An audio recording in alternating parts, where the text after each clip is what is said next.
Hello everyone. Today we're going to be taking a look at this 2008 Saab 9-tray. And today's review is taking place at S&R Motors Volkswagen, situated in Donegal Town, County Donegal. For all contact information in regards to this dealership, please see the description box below. So in today's review, we'll be looking at the interior of the car. I'll explain how the features work. We'll also start up, look at the engine, go over the performance data, and take a look around the exterior. If we push this button here in the key fob, it turns on the exterior lighting.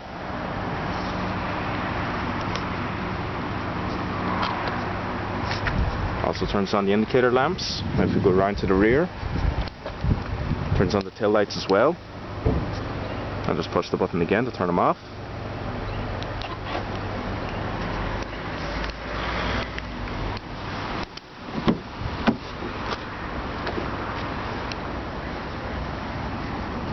Four electric windows, your lock and unlock, as well as your electric mirror controls. Has a black leather interior.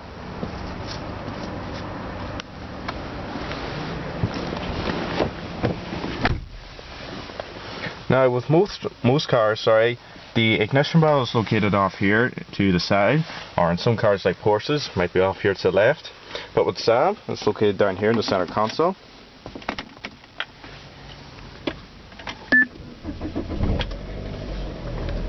Fires right up.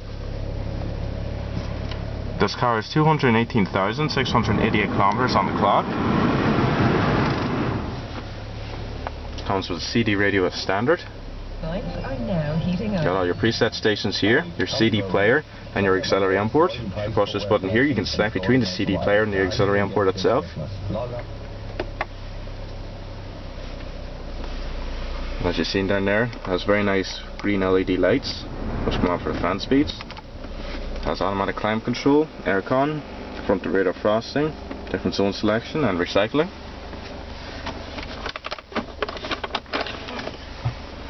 Cigarette lighter and ashtray. This car also comes with a 5-speed automatic transmission.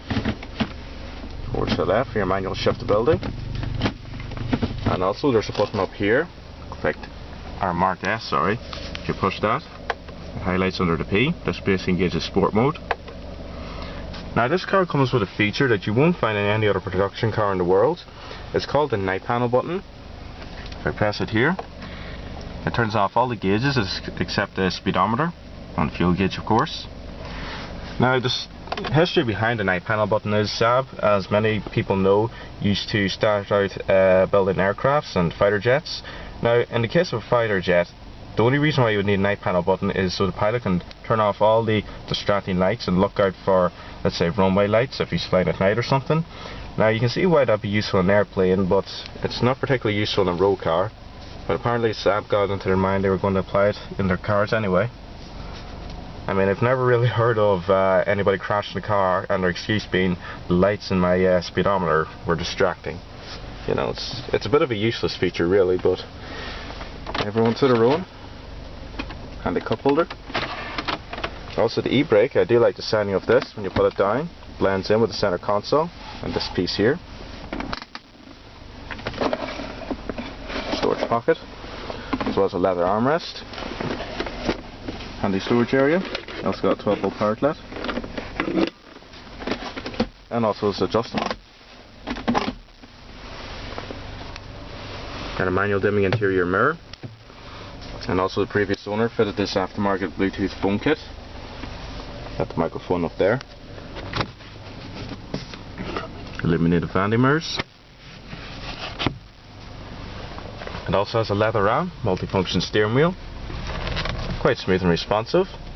You got your controls here for your phone and your information and settings. And you also got these wee buttons up here, which you can use to shift manually if you don't want to use the gear stick.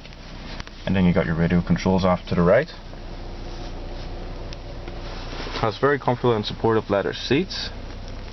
Quite a roomy and spacious interior. So let's take a look at the back seats.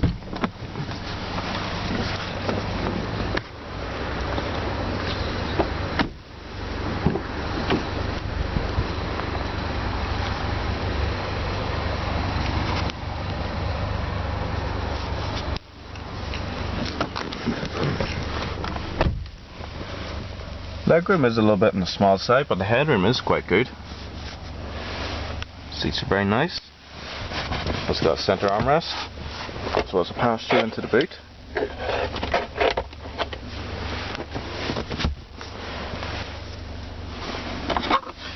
Ashtray below and ventilation.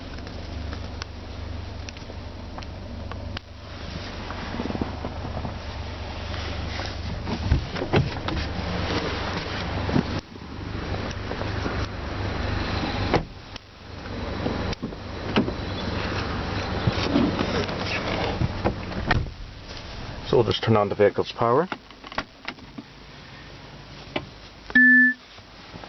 as well as the headlights. And if I turn it all the way over, you can see these wee markings here. They adjust the level of the headlights themselves. Don't know if you can hear it very well, but there is a wee motor making the noise. So it's the front and rear fog lights and the hazards. Automatic driver's side window. And we'll take a look around the exterior.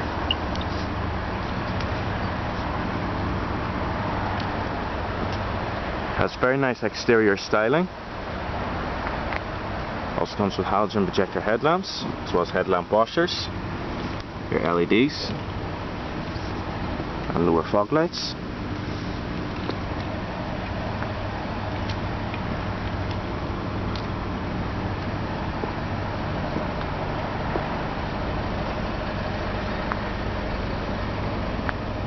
Comes with 16-inch alloy wheels, painted silver brake calipers with steel disc brakes.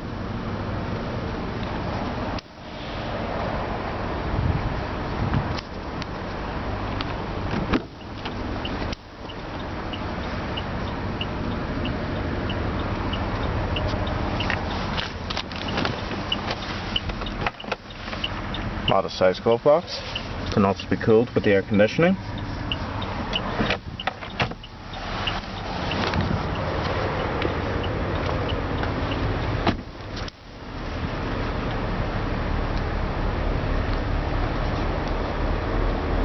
This one also comes with rear parking sensors.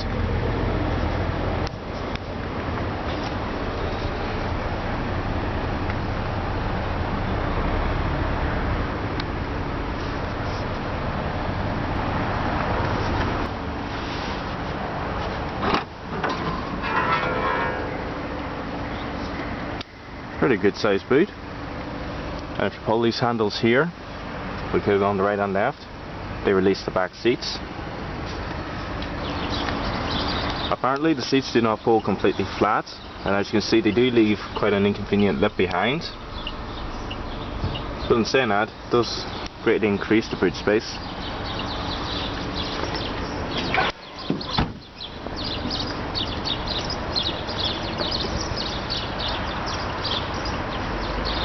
It is quite a good looking car from the outside.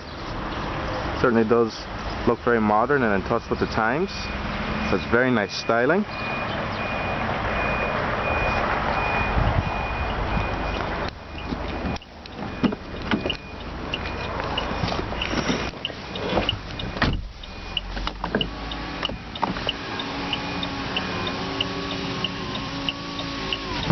Must be something wrong with the motor in the windows, because it doesn't go up particularly fast. So let's see how the 9.3 sounds.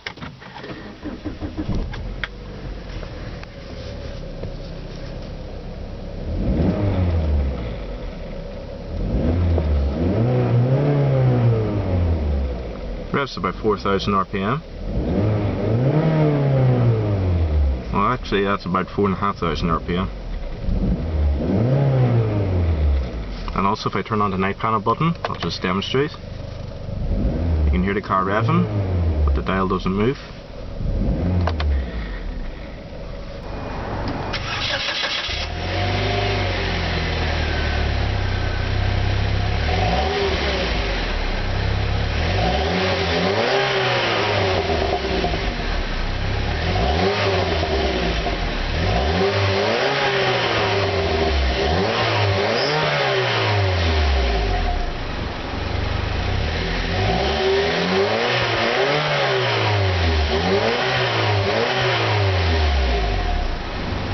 Bonnet release.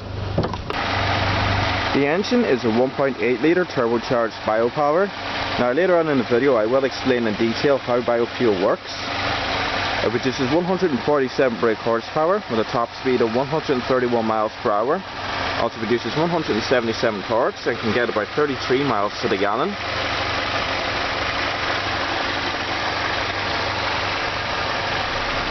So we'll just finish up the review now. Overall, I think the 9.3 is quite a nice car. One thing I forgot to mention during the review is it does have cruise control located here on the indicator stack. Has a decent amount of equipment as standard, including climate control, auxiliary input, multifunction steering wheel, and even the unnecessary night panel button. It has quite a comfortable interior, very spacious. There could be a little more legroom in the back, but in saying that, it's really not that bad at all. It's just a pity Saab are no longer in production now. Apparently the company did have a history of financial crisis, and General Motors eventually pulled the plug on Saab, and now the company's gone for good. This 9.3 is actually meant to be based on an Opel Vectra, but because it shares hardly any features with a Vectra at all, General Motors just got fed up with Saab ignoring them and decided eventually they just had to get rid. Well everyone, I hope you enjoyed this review on the Saab 9.3. Please remember to rate, comment and subscribe, and please stay tuned. There'll be plenty more videos to come. Thanks for watching everyone.